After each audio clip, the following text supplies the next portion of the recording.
engaged in a boundary dispute with China in eastern Ladakh. India is planning to enhance its surveillance capabilities and firepower by placing orders for Heron surveillance drones and Spike anti-tank guided missiles from Israel under the emergency financial powers granted by the government. The Heron unmanned aerial vehicles are already in the Air Force, Navy, and the Army and are being used extensively at the moment by both Army surveillance and target acquisition batteries and Air Force in the Ladakh sector. The Heron has been in service with the 3 defense wings for several years now and can fly continuously for more than 2 days at a stretch, providing reconnaissance from an altitude of more than 10 kilometers. The forces are also working towards inducting an armed version of the UAV, as well as upgrading the existing fleet into combat under the ambitious Project Cheetah spearheaded by the Indian Air Force. On the other hand, the Army is planning to place orders for more Spike anti-tank guided missiles which were received by it last year from Israel under the emergency financial powers granted to the services in the post-Balakot air strikes scenario.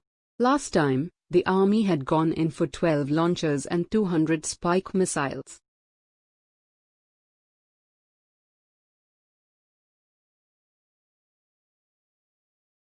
The Indian Army is considering an acquisition of state-of-the-art Israeli Spike Firefly loitering ammunition.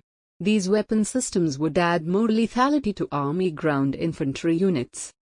The Spike Firefly loitering ammunition enables combat units to both locate and carry out a precision strike on the enemy hiding within 1 km range. The Firefly also comes with a recoil capability which can be used in case of the enemy moving beyond range.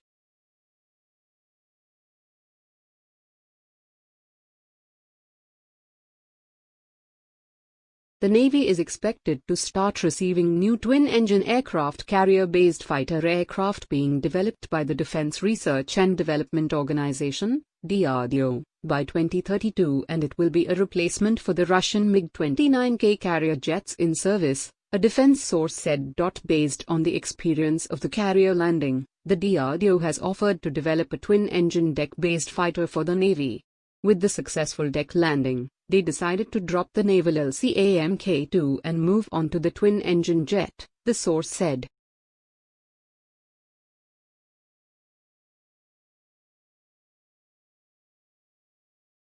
Indian Air Force, IAF, and Indian Navy recently cleared plans to procure 248 Astra Mk-1 beyond visual range air-to-air missile with a range of 110 kilometers, making India among very few elite countries which have its long-range air-to-air missile capabilities after 50 pre-production Astra Mk-1 ordered by IAF were successfully demonstrated in a combat situation with targets been destroyed at the different range and different altitudes by the Su-30 Mki, which will be first to get them, followed by MiG-29 UPG and LCA Tejas Mk-1A.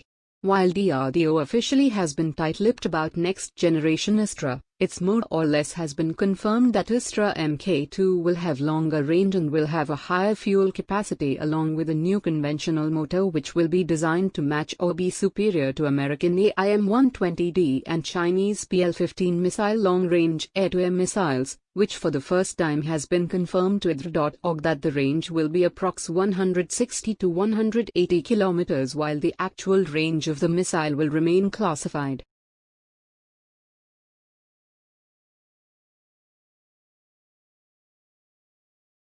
In a major step towards enhancing the personal protection of its soldiers, the Indian Army has begun the process to acquire 1 lakh AK-47 protected helmets.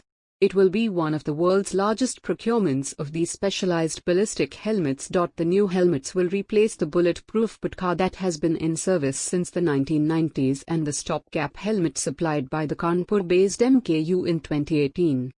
Each AK-47 bullet flies at nearly twice the speed of sound and delivers a massive 2000 joules of kinetic energy that can inflict fatal trauma even on victims wearing body armor and helmets. Recent advances in ballistic technologies, though, have created helmets capable of reducing the impact of an AK-47 round to less than 10 joules.